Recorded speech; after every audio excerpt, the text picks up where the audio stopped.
taxes, that Nairobi should collect much more than the 10.5 billion that is here.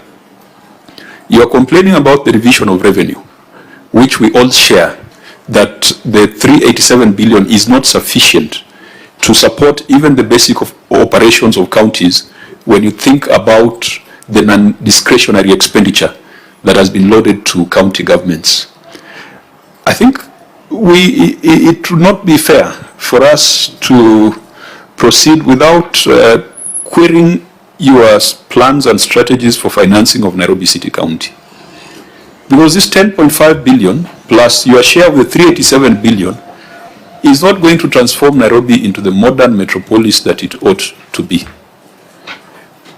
So outside whatever you're collecting from Gikomba, and outside whatever the national government gives county governments thinking that it's a favor, and yet it's a constitutional right, what are the other options for financing of Nairobi City County that you have in place right now? I know you've told us about green bonds, but those are futuristic.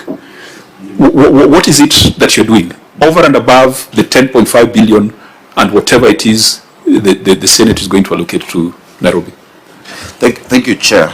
Can you kindly allow me just 1 minute to, because I'm very passionate about devolution. We've been together in this house, and even previously when I was in the lower house, we were together in a committee which I chaired, and I must say I am continuously astounded by your growing wisdom, and how you manage these issues. You're doing very well, which is true, because for the first 5 years I chaired, and I think you learned, and you're very good. Governor, it's a compliment. It is a general rule that when a governor praises a senator, then there's a problem. No. So I might want to ask you to withdraw your flowery comment. I will withdraw the praise. Chair, on DORA, if you look at 217B and PFM, I think 191.3A, a very dangerous precedent has been set, where Kara is being used to amend DORA. If you look at that, the memorandum that came, it is challengeable. And 219 says specifically that when there's a shortfall, it must be borne by the national government. So we are grateful, and I will talk to my colleagues, because it is not right to disparage the Senate in its efforts. I believe the Senate has done a great job in pushing for us. Of course, in this mediation, maybe the approach could have been different, but that is crying over spilt milk.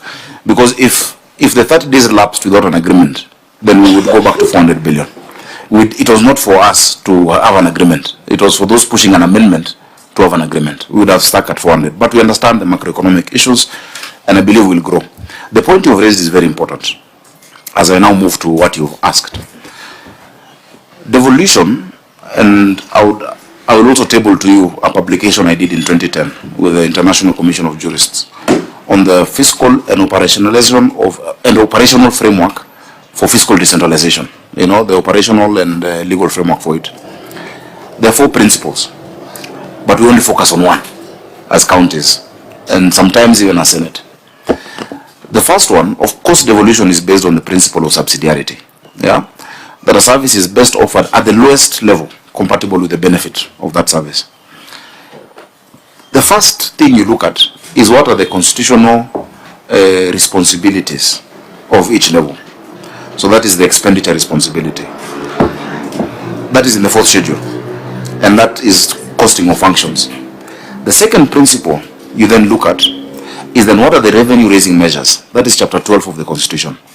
That we cannot deal with income tax and such. Last year we did the historical high of 12.8 billion. A county should be able to discount the present value of that amount for the next 10-15 years to get close to 400 billion. If you want to do serious infrastructural interventions in this city to make it the world-class capital, it should be. Because we will talk about flooding, about drainage, about BRT, about mass transit. Unless you get 200, 300 billion at a go, then the government is a glorified cashier, paying salaries, and collecting garbage, which is not even efficient, if you do it in that way. And so I would want to invite the Senate, and even through our committee in COG of Budget and Finance, to actually have a critical analysis of subnational financing, because it would not work. the way we're going. We have put in place certain measures, which I'm very happy to report on today.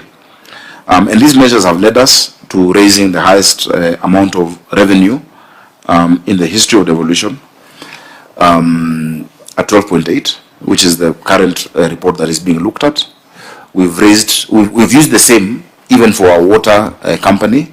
Senator Osoti's committee will be looking into that, because we made them go beyond the ceiling they had of 8 billion, and they raised 10.5 billion Nairobi Water, which is more than many counties raised. Actually, possibly 10 to 13 counties combined, you know, in terms of collections, reducing non-revenue water. How we've done that, if you allow me to go into the specific examples. Governor, I appreciate that, and actually my query was over and above